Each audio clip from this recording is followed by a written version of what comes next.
Believe it or not, in the early 90s, the tech giant that we know as Apple was in a complete nosedive. But an unlikely duo, Steve Jobs and Johnny Ive, combined their powers to transform the company and the world. From Wondery, an all-new season of Secret Sauce breaks down how this Apple computer odd couple reached the pinnacle of Silicon Valley success. Listen to Secret Sauce on Apple Podcasts, Amazon Music, or listen 1 week early and ad-free by joining Wondery Plus in the Wondery app.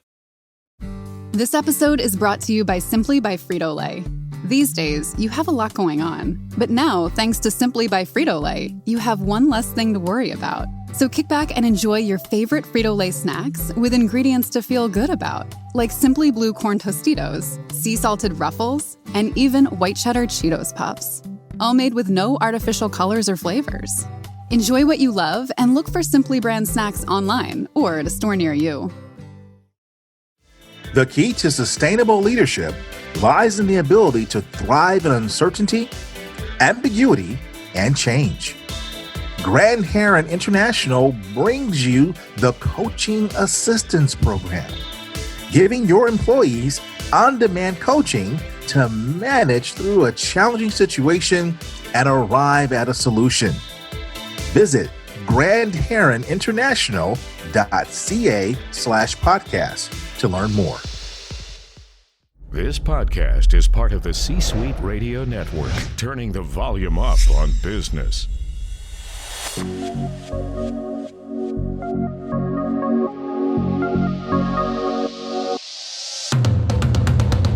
Welcome to the Keep Leading Podcast, a podcast dedicated to promoting leadership development and sharing leadership insights.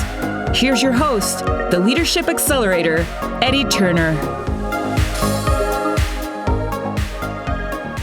Hello, everyone. Welcome to the Keep Leading Podcast, the podcast dedicated to leadership development and insights. I'm your host, Eddie Turner, the Leadership Accelerator. I work with leaders to accelerate performance and drive impact through the power of executive coaching, masterful facilitation, and motivational speaking. Leadership development. This podcast is dedicated to it. It's critically important around the globe. Today, I want to talk about how we develop leaders specifically in Zambia, and how by taking a look at how leaders are developed in Zambia at a micro level, how when we maximize at the macro level, we can see the view of how developing leaders locally has significant implications for global leadership development at the macro level. To do that, I've invited an expert on this topic. I've invited Nankhonde Van Den Broek.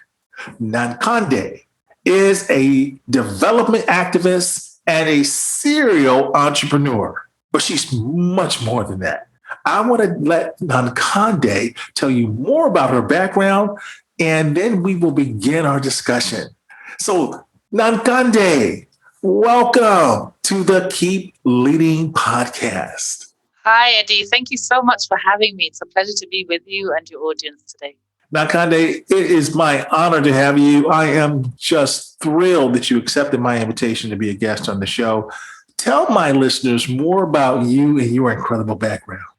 Thank you. I've been an executive coach for the last 10 years, and my primary purpose has been to develop leaders in Zambia and across the African continent. And doing this has really been driven by a number of things that I believe have a thread throughout the last 20 years of my life. And as a person who believes in the potential of Africa and investing in its people, I think my career before becoming an executive coach really was pronounced around global development and how the world is connected. So before becoming an executive coach, I spent about a decade working for the United Nations in different countries. So from New York to Geneva, and then on the African continent, living in Senegal, I speak French, and also Malawi. I was privileged to appreciate how the plight or our global human cause can be supported to achieve exponential results. And being part of that vehicle and machinery that is driving development across the world helped me to understand the key assets in development, people.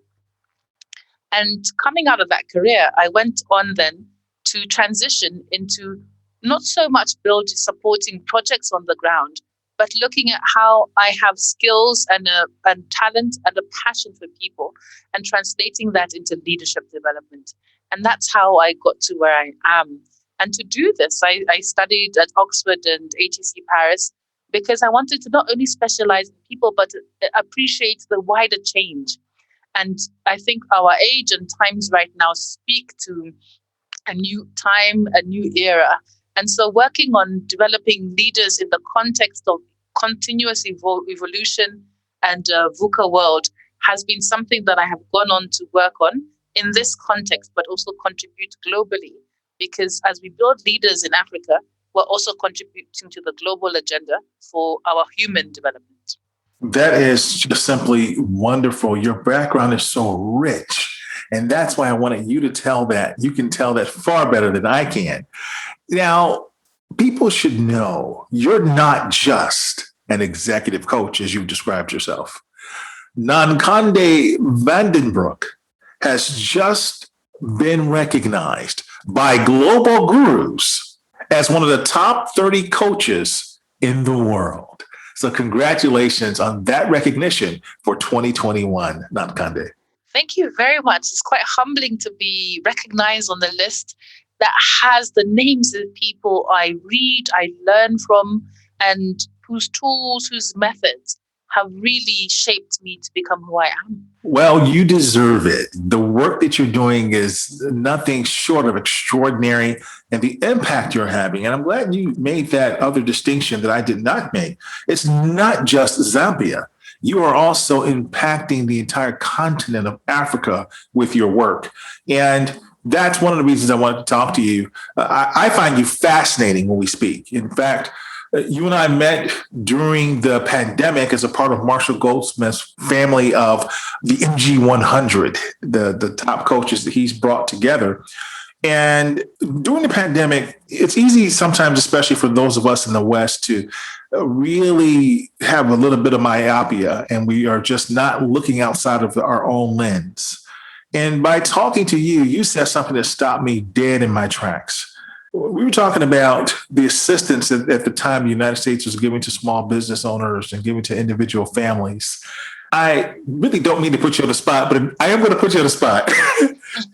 Do you remember that conversation? It's been probably a year now, but you said about Zambia, it's very different. Yes, I vaguely remember the conversation. And I think what was interesting is we're all going through, the pandemic is everywhere. And the experience, I think, at an individual and collective level has been traumatic to different degrees. But the context in which it's being experienced does have some differences.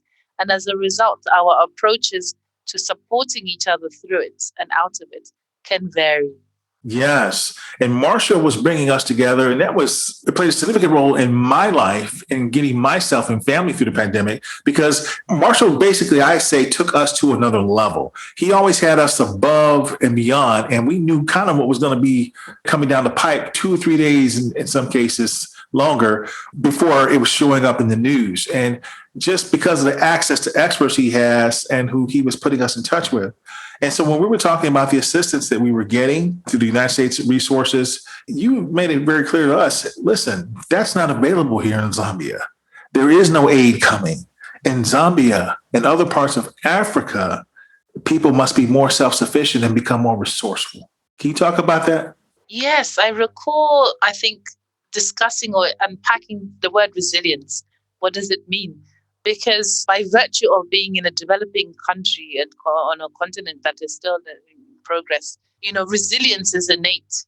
And I think one of the challenges that the pandemic brought was the need to be self-sufficient, because people did what people do.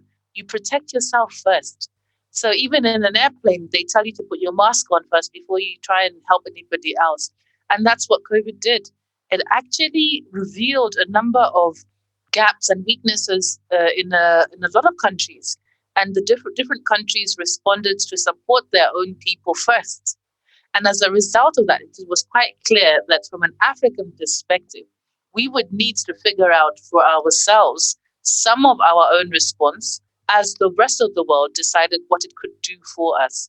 And I think that resilience and resourcefulness has meant that we've often had an opportunity, even within crises, to see things differently, but also to develop our own mechanisms. And I think that's what we've done.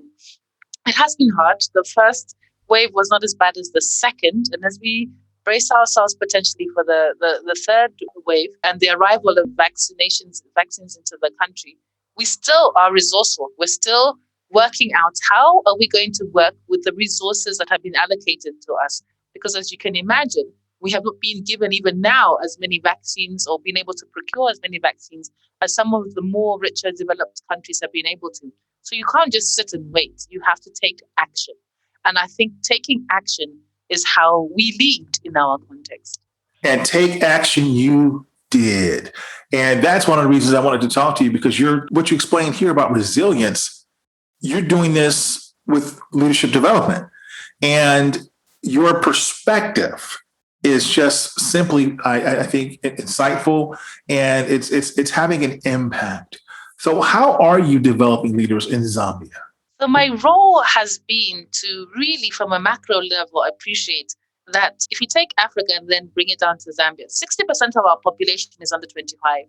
So meaning that we have what we refer to as a young demographic dividend. I did not know that. Yes, there's a huge opportunity to get leadership development right now for this demographic dividend.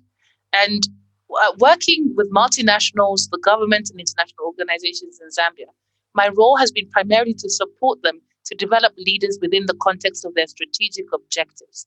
But you can't do that out of the context of what's happening in the country, that 60% of the population is under 25. And how do we then shape how they will lead in the future right now? And working at the C-suite level, it occurred to me that there were opportunities earlier to develop these leaders and to support them on their trajectory to leadership positions, to executive positions before they got there. And that's why a lot of my work has been to support the middle belt, the middle tier and middle managers. Because for us, that is the key to our growth, potential, and future.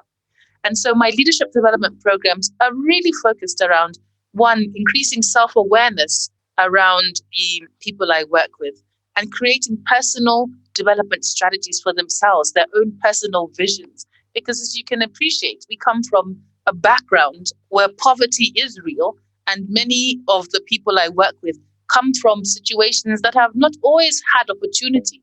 And so you take the opportunities you have.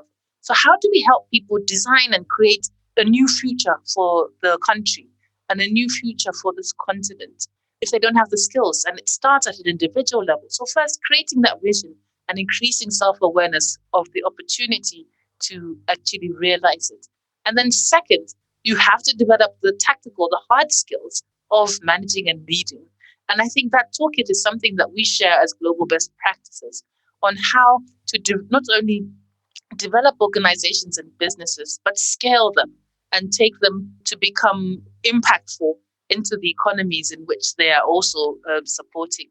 And then thirdly, looking at the hard skills, the soft skills. How do we get people to appreciate that once you transition from technical into strategic leadership, it's about people and it's about how you behave, how you work with others, and how you generate results through others. And your legacy is actually part of that process and journey.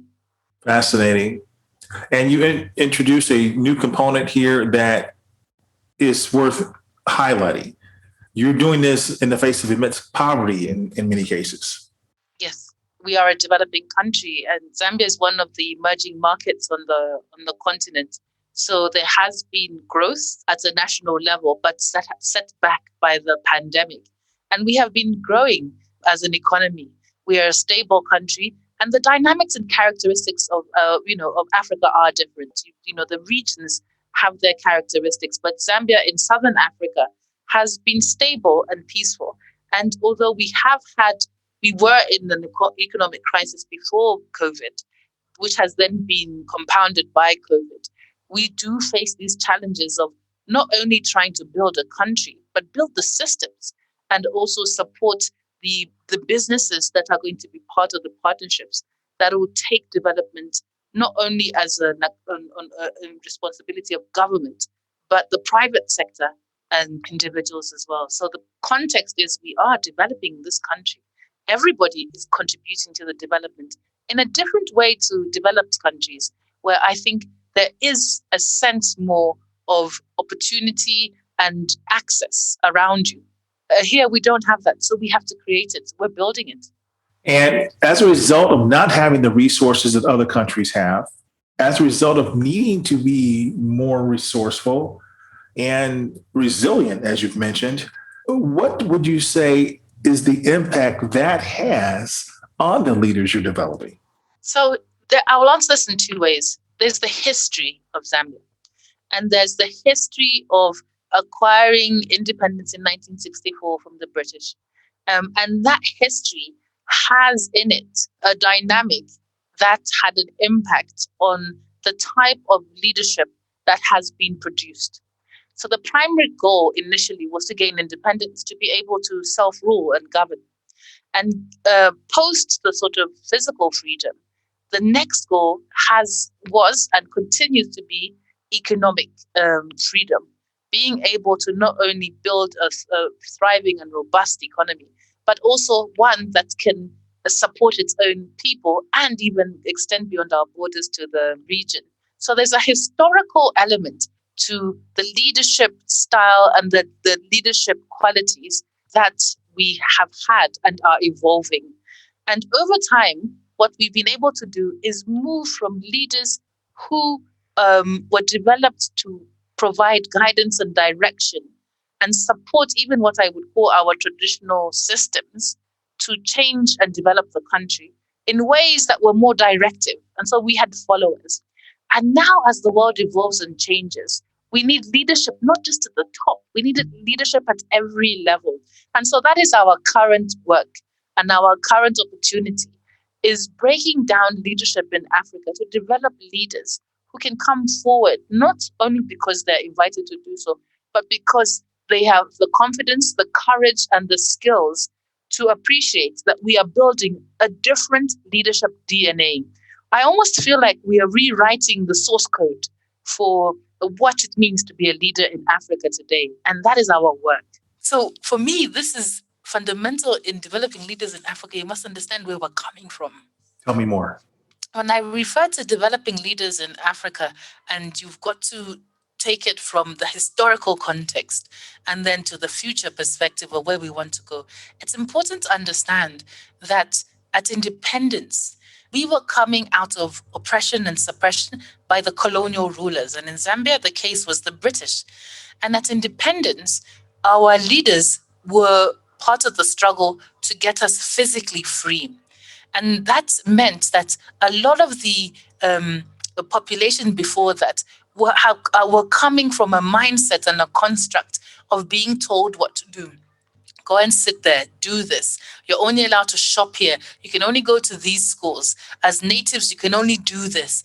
And so you can imagine we're coming from a population where we had traditional leadership structures that were broken down and put aside in order to bring in a new system of government and management that was imposed. And so at independence, it now meant that the leaders had to define a new leadership style because the cause was achieved, the goal was achieved to get into independence.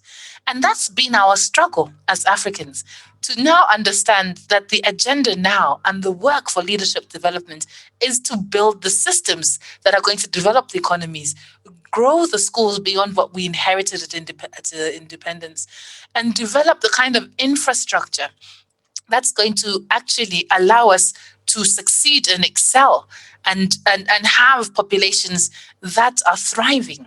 And so when I talk about evolving the leadership here, I'm talking about rewriting the source code for the leadership style we inherited or the leadership mindset we inherited. And I am part of an army of coaches across the continent who understand this and appreciate it, that whenever we get a client, whenever we go to work with a big company, a small company, or speak to a small group of young people, we appreciate our job. We are going to be responsible and held accountable for driving the transformation and the evolution of the leadership DNA in Africa to create the leaders of the Africa we want in 50 years. And so I'm part of an army of coaches working in different sectors, and I must give them recognition, because on the African continent, there are many people driving leadership development so that we can actually break the mold we inherited and redesign our own. And that's why I'm so passionate about Zanga African Metrics, because that's about now getting to the next level of even designing the tools and the references and the metrics we use, because we appreciate historically where we're coming from.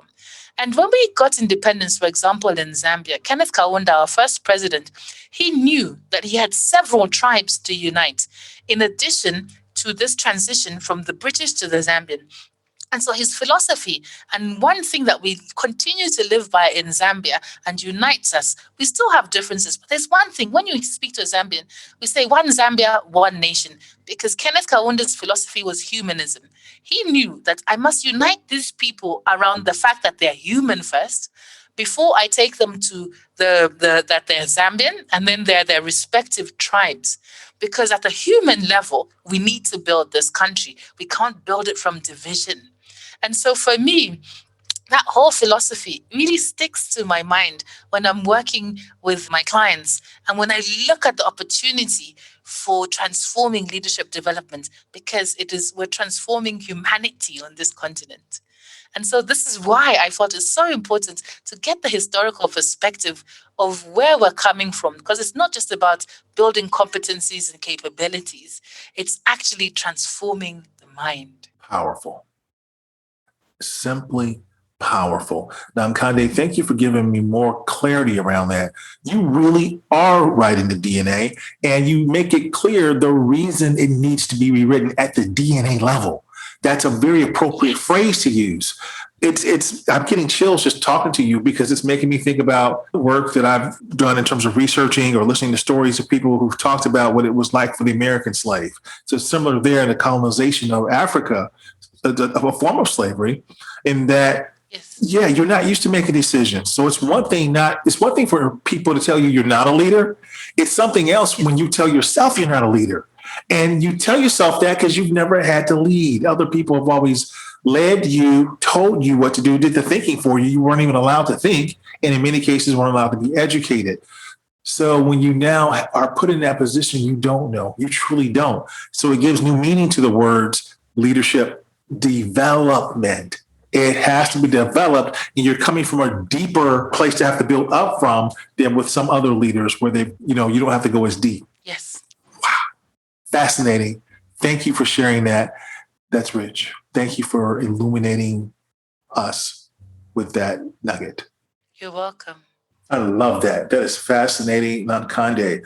And I asked that in part also, Nankhonde, because I was thinking about how sometimes when people have to work harder to get something, they end up better as a result. And so it sounds like certainly that's what's happening in the great nation of Zambia. And for this podcast is downloaded in 80 countries. So for leaders who are looking for leaders, tell them why Zambia is not a place to overlook when they're trying to broaden their talent bench. I think, what's interesting and what's happening is, I think as the population, the young population, looking at the opportunity, sometimes being a few steps behind the rest of the world can be good. And that I say that, and I'll give you the context for it, because it means you can learn from others. You can learn from mistakes that others have made who have gone ahead. And so we've been able to make strides, especially in terms of, I would say, the financial sector and fintech. We've been able to find ways to drive change on the ground for the benefit of Zambia, but also across the continent. And I think Zambia is a very interesting population because Zambia is highly educated. We place high value on education in Zambia. And whilst there is still a lot of opportunity to increase literacy levels and access to education, the fact that education is one of the primary values in most families, and I could even extend it to a national level, means that the value of education means the value of progress, the value of information and knowledge that can drive change. And so as a market, I think Zambia has developed talent in different sectors. And that gives an opportunity to look at Zambia as not just a place to invest in, but a place to work with. And a place where I think rather than aid, collaboration and trade are becoming increasingly more important as we see the impact of globalization. And the multinationals, for example, that I work with here, have seen the opportunity in Zambia. And at the same time have seen that you can't just come with a cookie cutter approach. You can come in, you can appreciate the opportunity in Zambia, but working with the people, understanding the people, and helping create or co-create success is a fantastic opportunity right now in Zambia. So there's talented population, there's a young population, and there is a great opportunity to be part of the next, I would say, 20 years of Zambia as part of the wider African Union vision. Thank you. Well, I am talking to Nankhonde Van Den Broek. We're talking about collaborative global leadership development and how developing leaders is a local and global collaboration. We'll have more with Nankhonde right after this. Are you good with people? Maybe you're organized or have a knack for numbers. Well, then chances are you've got skills that could lead to a new career. A Google Career Certificate can help you get a foot in the door with top employers in fast-growing fields like IT support, project management, data analytics, and user experience design. It's professional-level training developed and taught by Google employees. And it's all online, so you can learn around your schedule. Put your skills to work. Go to grow.google/certificates. Life is full of things to manage. Your work, your family, your plans, and your treatment. Consider Kesimpta, ofatumumab 20 milligram injection. You can take it yourself from the comfort of home. If you're ready for something different, ask your healthcare provider about Kesimpta and check out the details at kesimpta.com. Brought to you by Novartis Pharmaceuticals Corporation. This podcast is sponsored by Eddie Turner, LLC. Organizations who need to accelerate the development of their leaders call Eddie Turner the Leadership Accelerator. Eddie works with leaders to accelerate performance and drive impact. Call Eddie Turner to help your leaders one-on-one as their coach, or to inspire them as a group through the power of facilitation or a keynote address. Visit EddieTurnerLLC.com to learn more. This is John Perry, Organization and Leadership Development Consultant and Strategic Coach, and you're listening to the Keep Leading podcast with Eddie Turner. We're back, everyone. I'm talking to Nankhonde Van Den Broek. We're talking about collaborative global leadership development. Developing leaders is a local and a global collaboration. And specifically, we're talking about how it starts there in the nation of Zambia and then goes from a micro level to a macro level to Africa and beyond. Nankhonde, before the break, you were telling us about the fascinating work that you're doing and just the impact you're having there in Zambia. Now, your leaders are being developed. The stat that you gave me just blew me away. 60% of the country is 25 years or younger, which means that if you develop them properly, my, what a future for the nation and the world. So tell me more about the collaborative component of leadership development. So we have one planet. And as a result, because we share this home, one of the key things I believe in collaborating around leadership development is developing leaders who fully appreciate that we have a responsibility and we are also connected by the very means of just existing on this earth. And as a result of that, if we look at what we're trying to achieve here in Zambia, is to help people reduce poverty, have better lives for themselves. And the degree of poverty varies across the continent, and it varies even across Zambia, whether in rural or urban. But from a bigger picture perspective, we are all trying to live a better life that we can find fulfilling and be successful in. And that requires looking at the different aspects of life and living that connect us. And this can be either education, health, nutrition, it can be gender equality, it can be all sorts of different areas. And I like to refer to the Sustainable Development Goals of the United Nations, because I think that umbrella of the 17 goals brings together our global collaboration.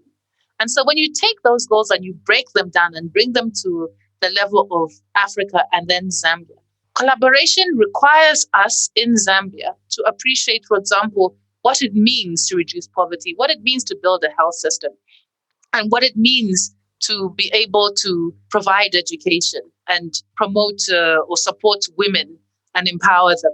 And so collaboration for me is about what the efforts that Zambia makes to achieve those goals has a ripple effect or domino effect on the progress of the rest of the world, and how together, working on different areas, we can actually achieve results. And leadership development for me is how we achieve those results, and the people who lead us to those results, wherever they are, at the top, yes, strategically, but as we work within organizations, my role is to support the competencies and the skills of people who have given me or have been entrusted to me to acquire across their journey of their career the ability to contribute to those bigger pictures and those bigger goals. So whether they're working in a bank, I work with banks here, whether they're working for a non-for-profit organization that is dealing with shelters for women and gender-based violence, or whether it's working with academia in private universities, it's important to recognize that when we're developing leaders in their context, in their organization, they're also contributing to a larger goal. And so for me, developing leaders through my work in Zambia is about understanding that and contributing to that. And the people I work with don't always make this relationship or this connection. But I believe one of my purpose, the reason I was created to contribute to my generation, and all my experiences to date have led me to be in this position to see both of these pictures and see the opportunity that I am a bridge to connect. And to the point that you just made about developing the competencies and the leadership of the people entrusted to you, you said so nicely that you were put here to help others in this time. You've created the Zanga African metrics as an assessment to that end. Can you talk about that? Yes. I am Western trained, and I have had the privilege of having been given the opportunity to be educated abroad. And this education has meant that I've been able to bring back best practices to Zambia. But over time, I started to notice a disconnect between the tools I was using to support the people entrusted to me and how they actually achieved or realized change in this context and in this culture. And I looked for tools that could appreciate a bit more the cultural and social influences that affect how we actually show up at work, and these behavioral insights that are driven by the local culture and even just the virtue of the developing country context. And I couldn't find any. So I decided to look into this and develop one. And Zanga African Metrics is about that. It is about encouraging a conversation across the African continent to start developing tools and products and services using our intelligence, using what we know from our traditions, from our cultures, but also building from the foundation of global best practices. So I've learned, and as you mentioned Marshall earlier, I've learned from some of the best in the world. But how do I make that land here in Zambia, whether I'm working in a program for a multinational company, or whether I'm supporting a community program in a province across the country, which I'm actually doing right now, how do I help that transfer of knowledge and be a catalyst for that change, or an interpreter of the intent of the tool into this culture so that it can drive the results that will be sustainable here? And so that's what Zanga African Metrics is about. It's about developing tools by Africans for Africans that we increase our own self-awareness of how we do achieve results here and how we can encourage more norm groups and comparison groups that are from the continent. And so my psychometric assessment is building a Zambian norm group or reference group that we can use to continue to develop leaders. Because I have tools, and I have some tools that are American and European, and they have comparison and norm groups that support you to appreciate where your average is or where you stand vis-a-vis this functional role in the context maybe in London or New York. And I thought, well, let's have some tools that give you the context and the comparison closer to home. Lusaka, Johannesburg, Nairobi, Lagos, Abidjan. Let's start looking at that from an African perspective. I do believe we know enough now and can adapt some of these frameworks and methods to develop tools that are consistent and deliberate for our culture, for our society, and for our people.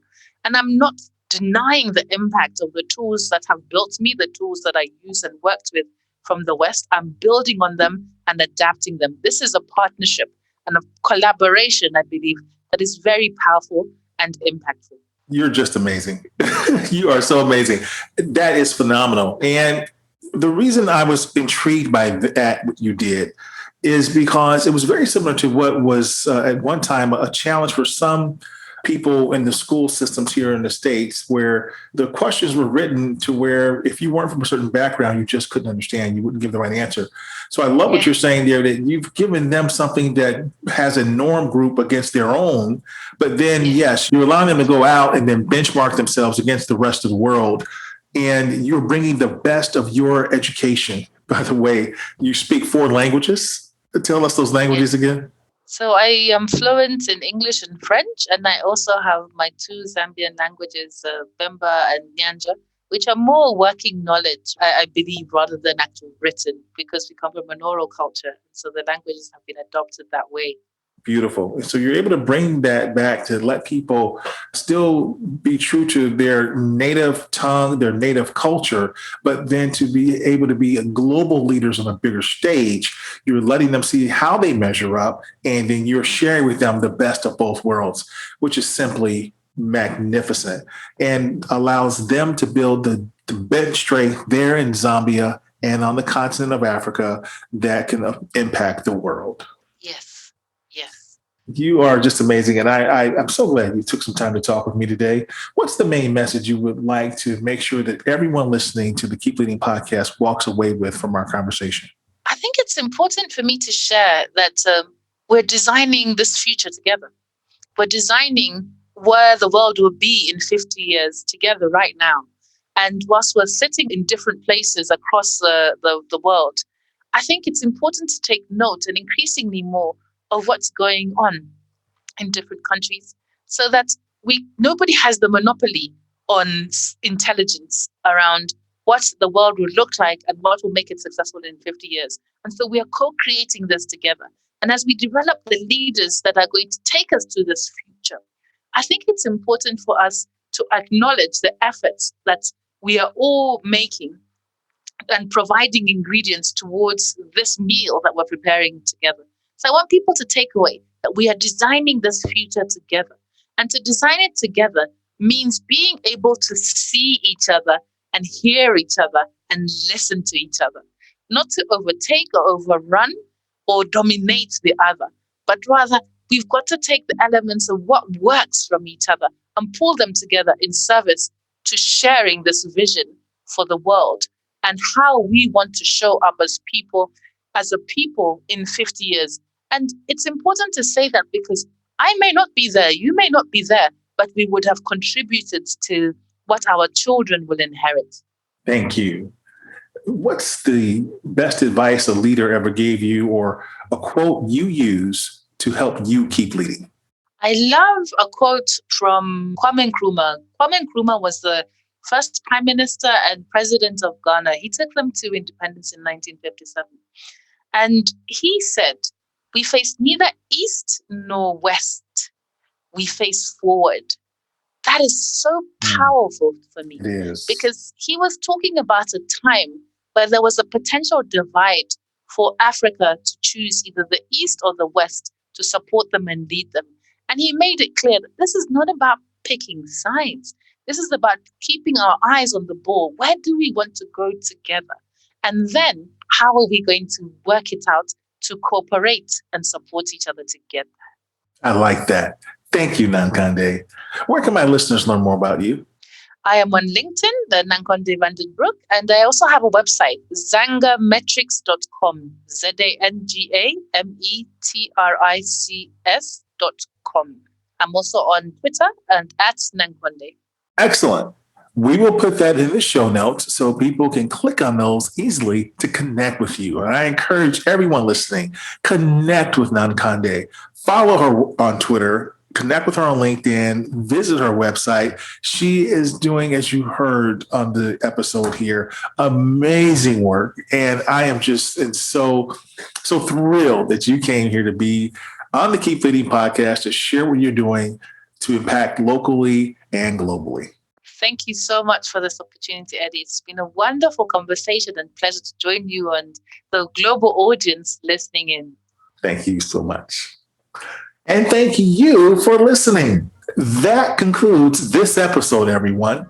I'm Eddie Turner, the Leadership Accelerator, reminding you that leadership is not about our title or our position. Leadership is an activity. Leadership is action. It's not the case of once a leader, always a leader. It's not a garment we put on and take off. We must be a leader at our core and allow it to emanate in all we do. So whatever you're doing, always keep leading. Thank you for listening to your host, Eddie Turner, on the Keep Leading podcast. Please remember to subscribe to the Keep Leading podcast on iTunes or wherever you listen. For more information about Eddie Turner's work, please visit eddieturnerllc.com. Thank you for listening to C-Suite Radio, turning the volume up on business. This podcast is a part of the C-Suite Radio Network. For more top business podcasts, visit c-suiteradio.com.